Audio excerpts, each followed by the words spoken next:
Si crees que sabes lo que es tener frío, este video va a cambiar tu concepto de temperatura para siempre. Imagínate dormir al aire libre, sin calefacción, sin tienda, solo con pieles y nieve, bajo un cielo que no promete amanecer. Ahora imagina hacerlo a menos 70 grados Celsius. No es una cifra, es una sentencia. En este episodio, me adentré en la noche más extrema de mi vida, intentando dormir como lo hacen los pueblos inuit desde hace generaciones. Pero antes de contarte lo que pasó, quiero que vivas conmigo cada segundo, desde el momento en que el sol se fue, hasta que algo cambió para siempre. Quédate hasta el final, porque nada de esto fue como me lo imaginaba, y lo que descubrí esa noche no tiene que ver solo con el frío, sino con algo mucho más profundo. Dale like, suscríbete y activa la campanita, porque lo que estás a punto de ver, probablemente tú no lo harías jamás. Todo comenzó con una idea que parecía simple, incluso lógica, si la decías rápido y sin pensar demasiado. ¿Por qué no intento pasar una noche como un inuit tradicional, al aire libre, en plena tundra ártica, con temperaturas bajo cero que ningún sistema métrico debería permitir? Lo había visto en documentales, leído en diarios de exploradores, incluso en fotos de archivo donde aparecen figuras humanas cubiertas de pieles, dormidas bajo la nieve como si fueran parte del paisaje. Pensé que sería una experiencia, algo digno de contarse, una prueba más en esta serie. Lo que no pensé es que nadie se prepara realmente para dormir donde el propio planeta parece querer matarte. Kovic fue el primero en levantar una ceja cuando se lo propuse. Estábamos sentados junto al fuego en la cabaña principal del asentamiento. El humo subía recto por una grieta abierta en el techo y el viento golpeaba afuera con esa monotonía invernal que ya no parece ruido, sino respiración.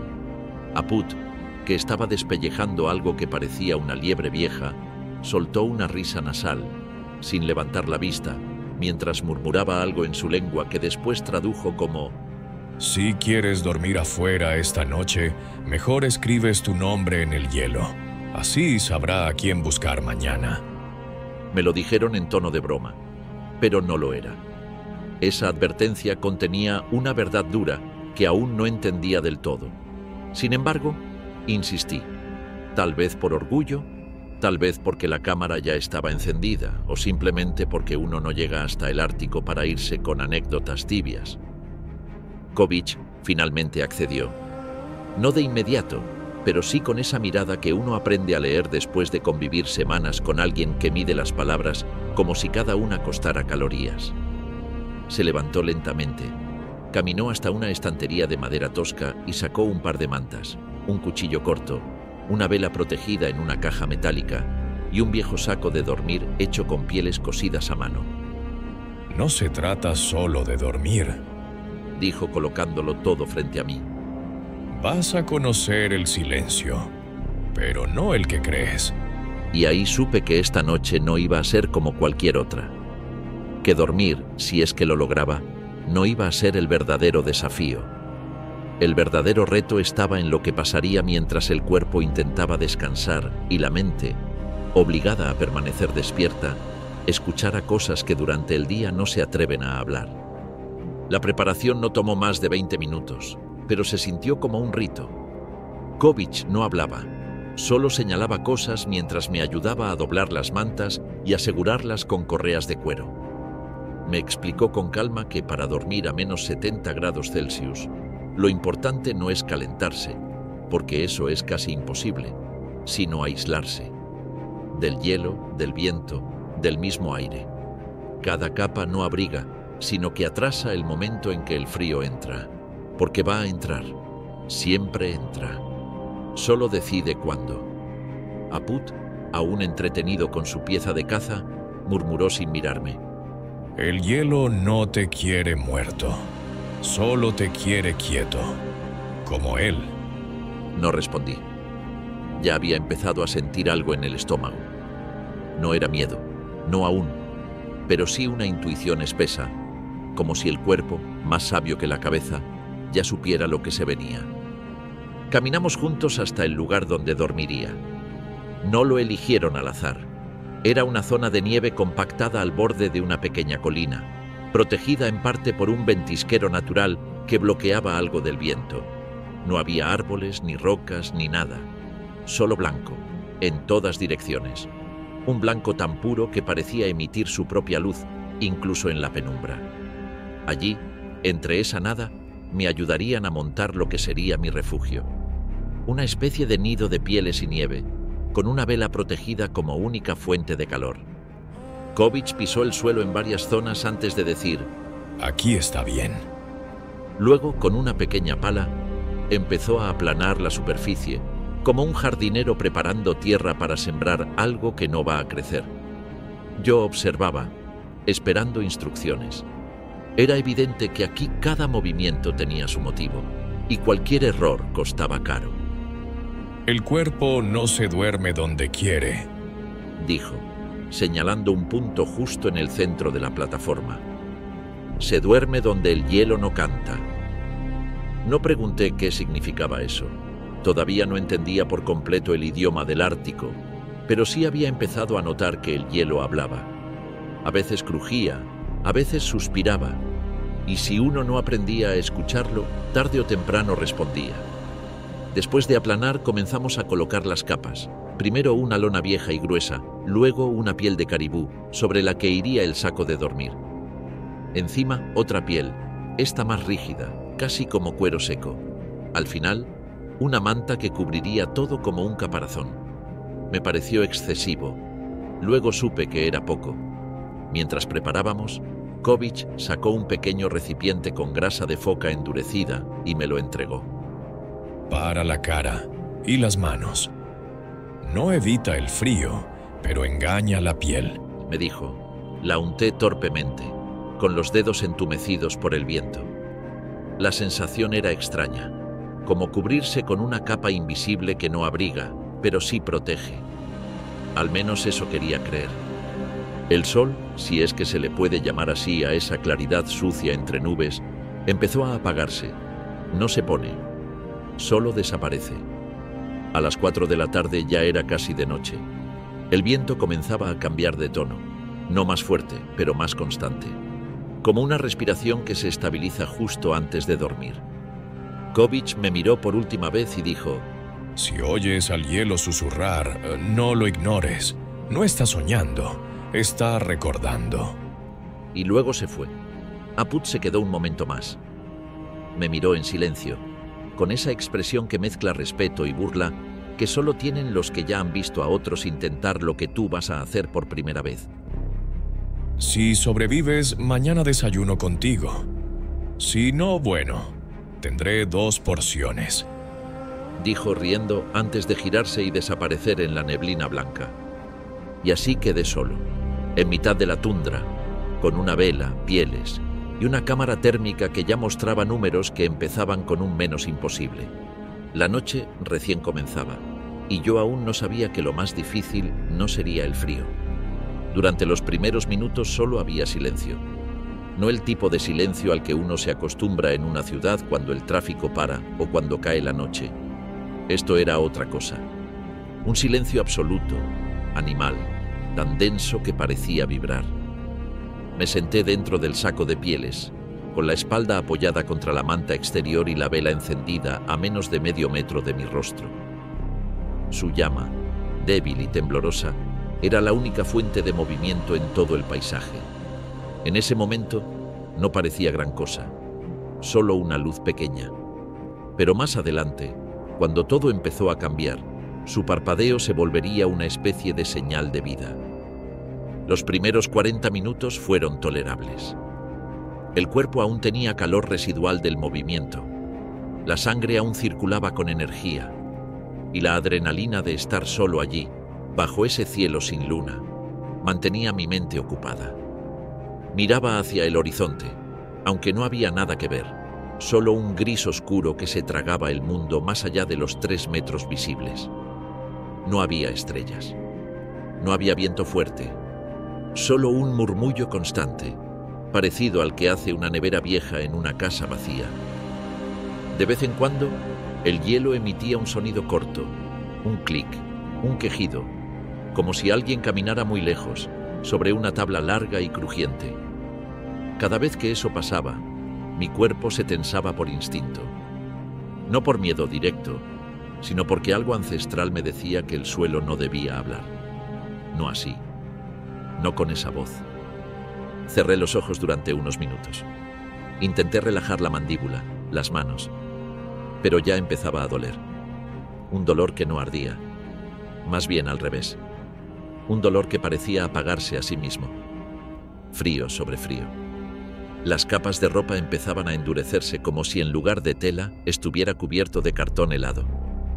El saco de dormir crujía con cada pequeño movimiento. Y aún así, dentro de todo eso, yo seguía sin temblar. Kovic me lo había advertido. El temblor es tu amigo. Cuando desaparece, el cuerpo deja de luchar. Intenté mover los dedos de los pies. Costaba. Tenía puestos calcetines de lana gruesa, más 2 capas de piel, pero aún así sentía los bordes de las botas pegarse a la carne como hierro helado. Me ajusté el gorro, empujé la manta un poco más sobre los hombros y respiré hondo. Cada vez que exhalaba, el vapor golpeaba la vela. Por un instante, pensé que podía apagarla. Decidí respirar hacia un lado, más por superstición que por lógica. La cámara térmica, apoyada sobre una piedra helada a 1 metro de mí, marcaba menos 65 grados Celsius. Bajaba. Muy lentamente, pero bajaba. Mi cuerpo no estaba solo expuesto al frío, también lo estaba mi cabeza. La idea de quedarme dormido me parecía absurda. ¿Quién puede dormir en un lugar así? Pero el cansancio comenzó a arrastrarse. No como en casa, cuando te da sueño después de un largo día. Esto era más parecido a una desconexión, como si algo dentro de mí comenzara a flotar. El sonido del hielo se intensificó, no en volumen, sino en frecuencia. Cada 5 o 6 minutos, un nuevo crujido, más largo, más cercano.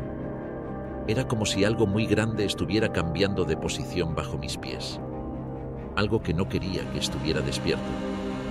Y entonces, un ruido más fuerte que todos los anteriores me hizo abrir los ojos de golpe. No era un crujido esta vez. Fue un estallido seco, como un latigazo en el suelo. Inmediatamente después, el hielo vibró muy levemente. Apenas perceptible, pero lo suficiente como para hacerme dudar si seguir acostado era una buena idea. Me quedé quieto. No por valentía, sino porque no sabía qué hacer. Si me levantaba, perdía el poco calor acumulado. Si me quedaba y el hielo se rajaba, no tendría ni medio segundo para reaccionar. La vela seguía encendida. La llama bailaba un poco más, como si también hubiera escuchado el golpe. El frío había cruzado otra capa. Lo noté porque de repente, los dientes empezaron a chocar entre sí sin que yo lo ordenara. Mi mandíbula se movía sola. Ya no temblaba. Golpeaba. Rítmica. Profunda. Como si algo en mi cuerpo quisiera recordarme que aún estaba vivo. Por ahora. No podía ver el reloj. No sabía cuánto tiempo había pasado. Pero sentí por primera vez que la noche se estaba alargando más de lo normal. Y que algo, allá afuera, o aquí debajo, me estaba esperando. Me obligué a mantener los ojos abiertos, pero el cuerpo empezaba a ir por su cuenta. No era sueño, era una especie de sopor pesado, lento, como si todo dentro de mí quisiera desconectarse para conservar energía. Me moví apenas unos centímetros dentro del saco de dormir, lo justo para frotar mis pies uno contra otro y reactivar algo de circulación. Cada pequeño movimiento producía un crujido áspero, no en la ropa, sino en mí. Sentía cómo los músculos, al contacto con el frío extremo, se endurecían como cuerda mojada dejada al sol. Había algo profundamente inhumano en ese tipo de frío. No dolía como cuando uno se quema o se golpea, era otra cosa. Era más bien una ausencia, una extracción lenta de todo lo que uno es. Como si el frío fuera un animal paciente que no te ataca, solo espera, sentándose sobre ti, cada vez más pesado, mientras el cuerpo empieza a ceder. Mi respiración ya era corta, forzada, con un ritmo irregular. En algún momento tuve que cubrirme casi por completo con la manta superior, dejando solo una pequeña abertura frente a la vela, que ya no era una fuente de luz, sino un punto de referencia. Si la llama se movía más de la cuenta, era porque algo se acercaba, o porque el viento se colaba por donde no debía. Pensé en filmar. La cámara térmica seguía encendida, pero congelada. Literal. Su pantalla mostraba un número tan bajo que ya no parecía real. Menos 68,3 grados Celsius. En mi cabeza empecé a hacer cálculos absurdos. ¿Cuánto baja por hora? ¿Cuánto falta hasta el amanecer? ¿Cuánto aguanta una vela? ¿Cuántas capas llevo puestas? Era una forma de mantener la mente ocupada, de evitar que el miedo se instalara. Pero el miedo igual llegó. No como un susto, sino como una certeza. El hielo volvió a emitir un sonido. Esta vez no fue un golpe seco. Fue un lamento. Largo. Profundo. Como si la tierra se quejara desde muy adentro. Me quedé inmóvil. Cerré los ojos y contuve la respiración.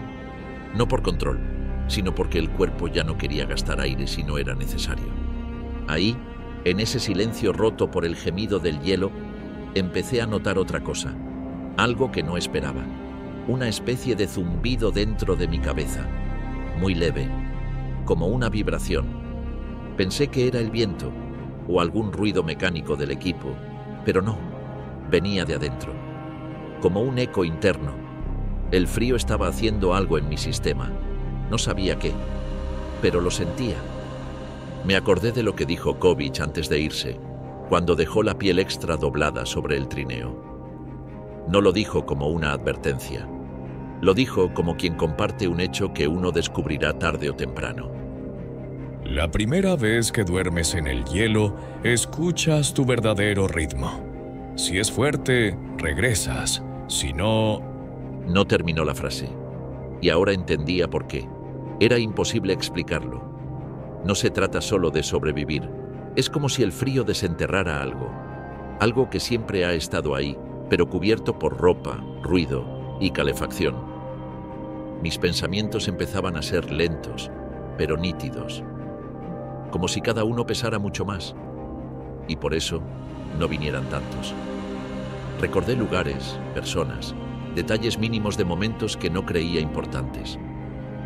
Vi con claridad una cena con mi madre cuando tenía 10 años, un lápiz azul que usé en primaria, el sonido de una bicicleta oxidada. Cosas que no recordaba tener en la cabeza y que ahora aparecían con una intensidad absurda. Tal vez era el cerebro, recalentando lo último que podía. O tal vez, como había dicho Apud, el hielo no quería matarme, solo que me quedara muy quieto. Intenté volver al presente. Pensé en los perros, en la aldea, en la promesa de un desayuno caliente si sobrevivía. Pero cada idea duraba menos, como si todo dentro de mí estuviera siendo filtrado, dejando solo lo esencial. El zumbido interno se hizo más notorio. Me asusté. Pensé que era un síntoma grave. Hice un esfuerzo por mover la mano. Me costó, pero pude sacarla del saco y golpear suavemente el costado de la cámara. La pantalla seguía activa, pero sin registrar cambio alguno. Me aferré a ese número ridículo en rojo brillante. Menos 69,4 grados Celsius. No sé por qué, pero ver ese número me dio una sensación rara de victoria. Como si aún supiera leer algo. Como si aún existiera fuera del hielo. La vela, aún viva, parecía encogerse. Y yo, adentro del caparazón de pieles, ya no sabía si estaba a punto de dormir o de desaparecer. No sé cuánto tiempo pasó. El frío lo vuelve todo irrelevante. El reloj, la lógica, incluso los pensamientos pierden forma. El cuerpo entra en una especie de modo primitivo, donde solo importan dos cosas: mantener el calor y no morir. El resto, el hambre, la incomodidad, el miedo, se diluye en esa única tarea monumental: seguir respirando, aunque el aire entre como cristales por la nariz. Dentro del saco, Mi aliento había formado una pequeña capa de escarcha en el borde de la manta, una especie de corona helada que se rompía si movía la cabeza, y al hacerlo, caía como polvo blanco sobre mi cara. Me molestaba, pero no lo suficiente como para quitarla. El solo hecho de estirar la mano me parecía un gasto energético inútil. Mis extremidades ya no me obedecían con rapidez, y esa lentitud, esa torpeza progresiva, era quizás la parte más peligrosa de todo, porque el cuerpo no avisa cuando empieza a rendirse, no grita, solo te da pequeños signos, sutiles, te deja pensar que aún puedes más, justo cuando empieza a apagarse. La vela había comenzado a parpadear. No era por el viento, que seguía siendo mínimo, sino por el oxígeno dentro de mi pequeño refugio. Estaba gastándose. El calor de la llama, aunque débil, consumía el aire más rápido de lo que podía entrar. El calor y el frío en este punto se peleaban dentro de mi bolsa como dos bestias en un círculo de nieve. Pensé en abrir un pequeño agujero en el saco, pero sabía lo que eso significaba. Si entraba aire nuevo, lo haría acompañado de un golpe de frío que podía hacer colapsar todo el precario equilibrio térmico que había construido. Era una decisión que no podía tomar a la ligera. Y ahí fue cuando por primera vez en toda la noche empecé a dudar. No de la experiencia, ni de la idea del video, ni siquiera de mí mismo. Dudar de todo, de la lógica, de lo que estaba haciendo ahí, de si el hielo en realidad no estaba cumpliendo una especie de propósito antiguo, detener lo que se mueve, callar lo que piensa, borrar lo que graba. Empecé a oír sonidos nuevos, no del hielo, de mi cuerpo. Un zumbido en el oído derecho, un clic sordo en la mandíbula. Mi corazón, al principio claro, ahora sonaba distante. No más lento, pero sí más lejano, como si se escuchara desde otro lugar. Recordé lo que había leído una vez en un libro sobre exploradores polares. El momento más peligroso no es cuando el frío duele, sino cuando deja de doler. Es entonces cuando el cuerpo comienza a entrar en lo que llaman una euforia térmica, una falsa sensación de bienestar, como si el frío te diera permiso para rendirte. No estaba seguro de si ese momento ya había llegado, pero había algo distinto. No era pánico, era algo parecido a la paz, una calma tonta, dulce, con imágenes agradables. El fuego en la cabaña, el olor a grasa cocida, la risa de Aput mientras se burlaba de mí. Me vi a mí mismo levantándome, entrando a la aldea con los pies entumecidos, recibiendo una taza humeante entre manos cubiertas de escarcha.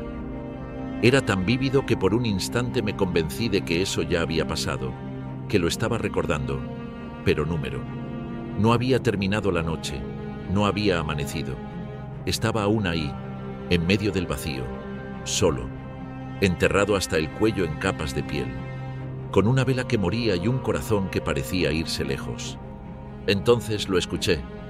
Esta vez no era el hielo. Era un paso, uno solo, a mi derecha, a unos 3 metros, muy claro, muy seco. Un pie, o algo parecido, pisando nieve compacta. No abrí los ojos de inmediato. Me quedé quieto. El cuerpo paralizado no por el frío, sino por la duda. ¿Había sido real? ¿O era mi mente ya quebrada recreando sonidos? Pero el paso volvió, más cerca, y luego otro. Ahí sí abrí los ojos, y no vi nada. La llama seguía viva, aunque más débil. Todo a mi alrededor seguía igual. Ninguna silueta, ninguna sombra, solo el mismo gris estático de la tundra nocturna. Pero los pasos, yo los había escuchado. Decidí que si había algo afuera, no lo enfrentaría. No tenía energía ni para levantar la cabeza. Así que me concentré en la respiración, en el calor mínimo que aún sentía en la espalda y en la vela. Apretando los dientes, aunque ya ni sentía la lengua, me dije que solo tenía que resistir unas horas más. Solo unas horas, si es que el tiempo todavía existía allá afuera. No volví a oír los pasos, pero la sensación de que algo me observaba no se fue. Se instaló, como el frío, como la escarcha que se había formado dentro del saco, como el hielo que ahora sentía en los nudillos, duros como piedra. Intenté convencerme de que era mi mente, que a esas temperaturas y sin estímulos suficientes, el cerebro empieza a inventar compañía.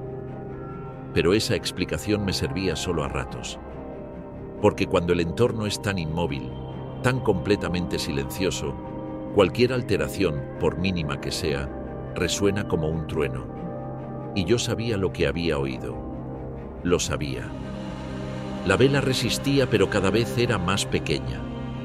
La cera se había fundido casi por completo en el pequeño cuenco metálico, y cuando el viento cruzaba de lado, el extremo de la llama se deformaba como un hilo.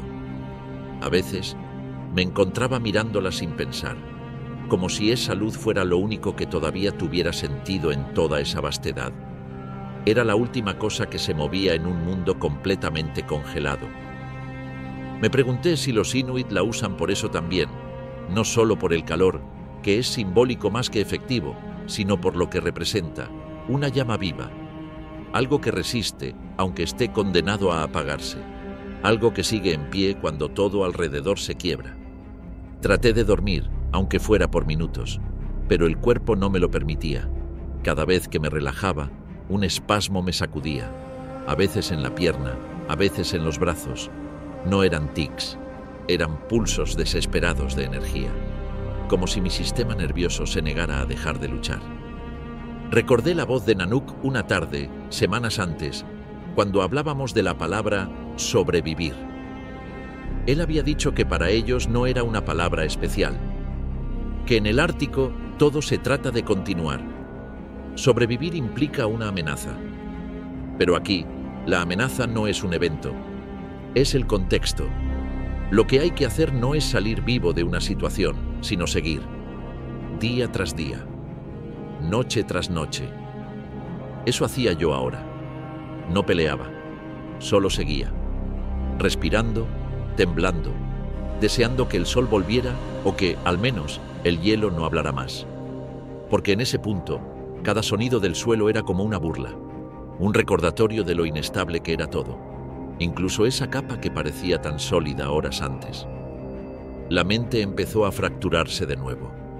Las imágenes volvían, pero esta vez no eran recuerdos reales. No podía diferenciarlos. Vi mi propio cuerpo desde fuera, acostado, cubierto de nieve. Vi la vela apagada. Vi una figura a lo lejos, sentada sobre una roca que no existía, observándome. La figura no hacía nada, no se acercaba, solo estaba ahí. Y aunque su forma no tenía rostro, yo sabía que era parte del lugar. No era una persona, era el frío mismo. Intenté hablar, decir mi nombre en voz alta. Lo había leído en un manual de supervivencia, que nombrarte a ti mismo en momentos de crisis ayuda a mantener el sentido de identidad. Pero la voz no salió. Apenas un susurro roto, ahogado por la garganta seca y el aire espeso que se había acumulado dentro del refugio improvisado. El mundo era cada vez más lento, más pesado. Incluso los pensamientos empezaban a volverse circulares, repetitivos, como una canción mal grabada que no avanza. Pensé en la salida del sol, en cómo se vería la luz al colarse entre las nubes bajas. Me aferré a esa imagen, sin saber si era real o imaginada. A mi lado, la cámara térmica emitió un pitido bajo. La batería moría, o el sistema estaba fallando. Miré de reojo. Minus 70.1 degrees Celsius. Habíamos cruzado la barrera, y sin embargo, yo seguía ahí, pegado al suelo, con la piel entumecida, con la lengua sin sabor, con el corazón golpeando despacio en algún lugar profundo, aún vivo. Pero algo dentro de mí, no. Algo, definitivamente, había cambiado. Cuando la luz finalmente empezó a cambiar, no fue como en otros lugares. No hubo amanecer, no hubo claridad creciendo con firmeza, ni un cielo que se abriera para anunciar que habíamos cruzado la noche. Fue más bien una duda, un leve viraje en el color del aire, un gris menos oscuro que insinuaba el este sin atreverse a confirmarlo. Abrí los ojos, aunque no recordaba haberlos cerrado. Me costó saber cuánto tiempo había pasado. Podían haber sido 20 minutos o 4 horas. En ese mundo, el tiempo no se mide por relojes, se mide por lo que te queda: aliento, calor, voluntad. Todo mi cuerpo crujía. No por el hielo, sino por dentro. Sentía las articulaciones secas, como si no hubiera líquido entre los huesos, como si al moverme fuera a quebrarme por dentro. El saco de dormir, que al inicio era una fortaleza, ahora parecía un ataúd tibio. Y la vela ya no estaba. Había muerto en algún momento mientras dormía o deliraba. El cuenco metálico estaba negro, frío, y la mecha carbonizada se había endurecido en una forma curva, como una pregunta congelada. Su ausencia era un golpe emocional más que físico. Era como despertar y ver que tu compañero de viaje se ha ido sin despedirse. Me dolió, aunque sabía que su tiempo había terminado, como todo lo demás. Afuera, el aire no era menos frío, pero se sentía diferente. Más seco, si eso era posible. Como si la temperatura ya no pudiera bajar más, y ahora simplemente se mantuviera en ese límite donde todo está detenido, pero aún no roto. Respiré por la nariz. El aire entraba con violencia. Sentí un ardor en el fondo del pecho, como si cada inhalación trajera una chispa que me recordaba que, sí, estaba vivo. Todavía. Quise incorporarme. No para salir del saco, no aún, sino para moverme lo suficiente como para confirmar que podía. El cuerpo obedeció, pero con dificultad. Una rodilla primero, luego la otra. Apoyé el codo en el suelo, y el crujido de la nieve compactada sonó como un disparo. El silencio que lo siguió fue absoluto. Ni siquiera el viento. Solo mi respiración, agitada, rápida, y un sonido muy tenue que reconocí demasiado tarde. Lágrimas congelándose al salir de los ojos. No sabía que se podía llorar sin emoción. No era tristeza, no era alegría. Era otra cosa, una especie de desahogo físico, como si mi cuerpo decidiera liberar agua porque no sabía qué otra cosa hacer. Las gotas salieron, se endurecieron en las pestañas y me hicieron pestañear a la fuerza. Esa acción simple me devolvió una parte de mí. Me anclé ahí, en ese movimiento. Volver a pestañear fue, por unos segundos, la afirmación más clara de que aún pertenecía al mundo. Intenté abrir un poco la manta. Una ráfaga de aire entró, seca como un bisturí, y me cortó la cara con la intensidad de un cachetazo. Cerré de inmediato, pero ya era tarde. La piel expuesta empezó a doler. Dolor real, dolor bueno, ese que significa que aún hay nervios funcionando. Entonces, lo vi. A lo lejos, una figura moviéndose, difusa, silueta entre el gris. Se acercaba sin prisa, caminando firme. Un abrigo grueso, las piernas anchas por las capas, los hombros rectos. Era Kovic.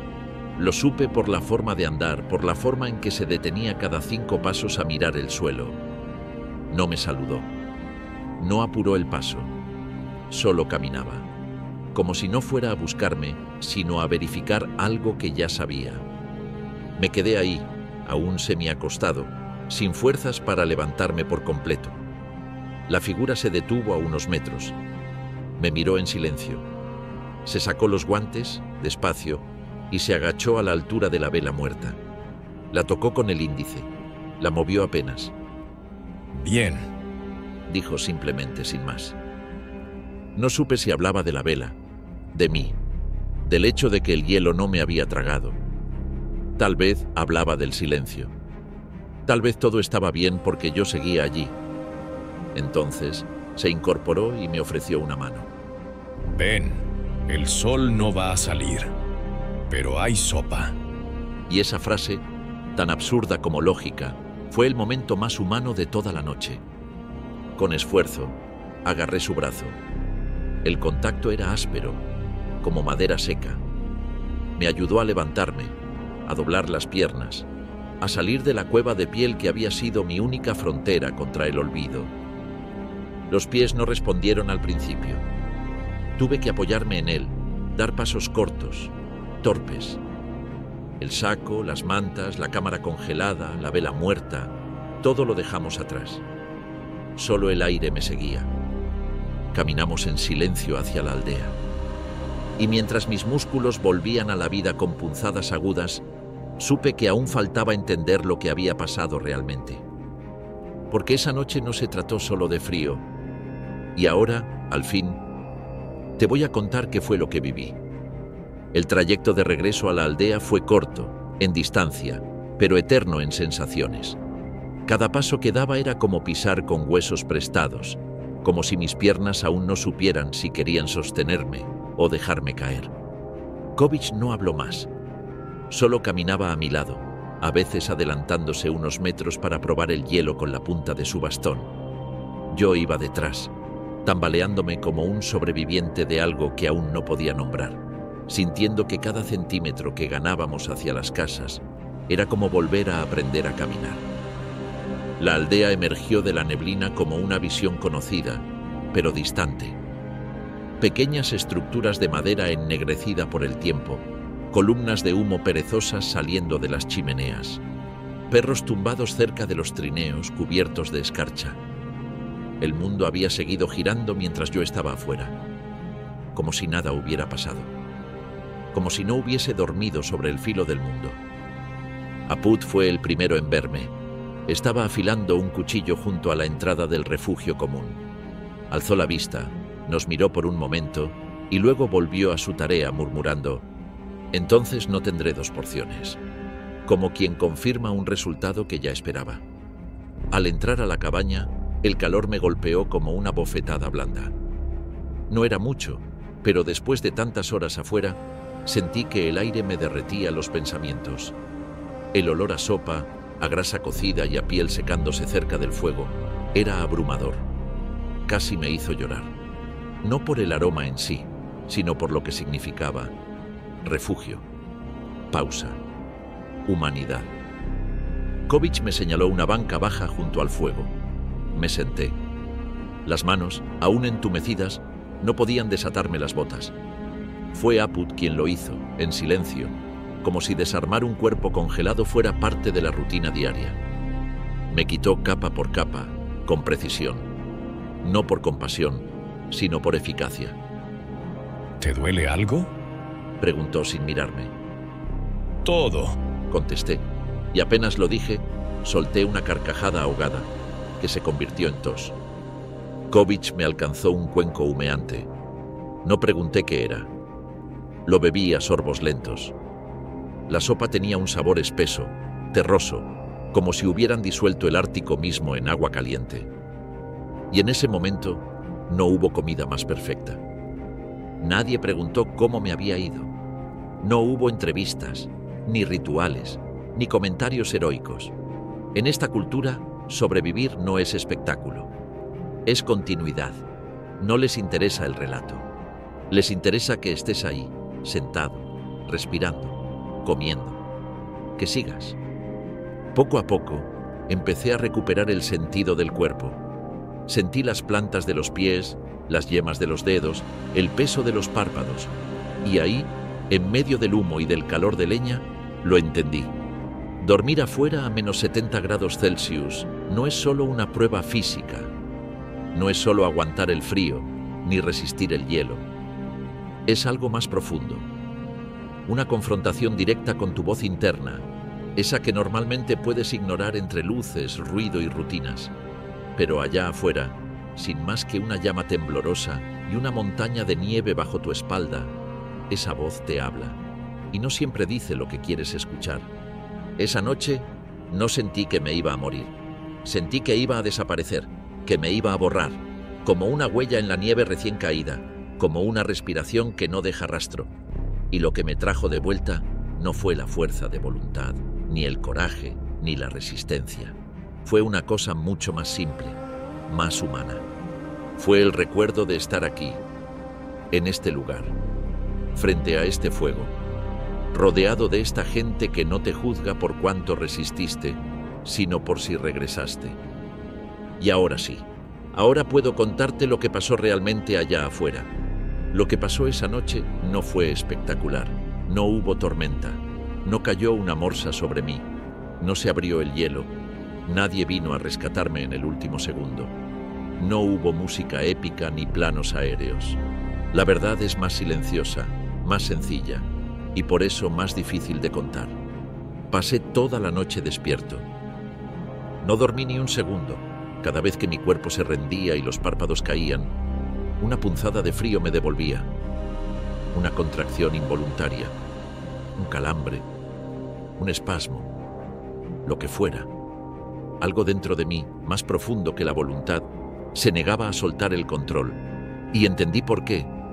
Dormir allá afuera, a menos 70 grados Celsius, no es cerrar los ojos, es confiar.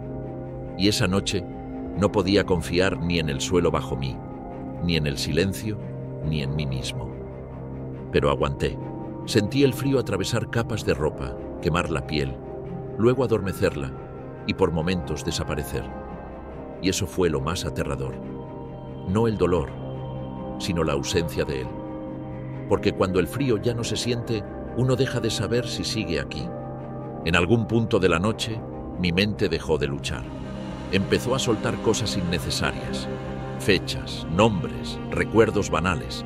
Todo se fue borrando como si el hielo mismo quisiera aligerarme. Y solo quedaron unas pocas imágenes, unas pocas razones. Un fuego, una voz, un lugar al que quería regresar.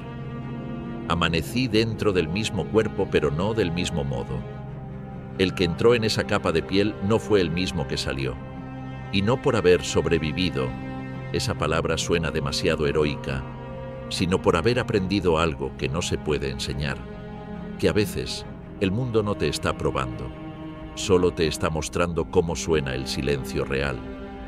Dormir como un inuit allá afuera no se trata de dormir, se trata de estar presente, con el cuerpo, con el miedo, con la mente partida, y aún así, seguir respirando, seguir escuchando, seguir sabiendo que estás ahí. Y sí, fue horrible, pero también fue verdadero, y eso vale más que cualquier comodidad.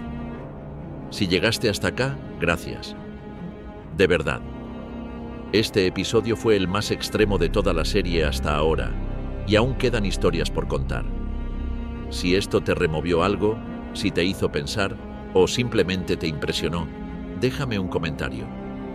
¿Dormirías tú en el Ártico por una noche? ¿Lo intentarías aunque supieras que podrías no volver igual? Dale like si valoras el esfuerzo detrás de lo que acabas de ver. Suscríbete si quieres ver el próximo desafío, porque te aseguro, lo que viene es aún más salvaje. Y recuerda, el frío no te quiere muerto, solo te quiere quieto. Hasta el próximo episodio.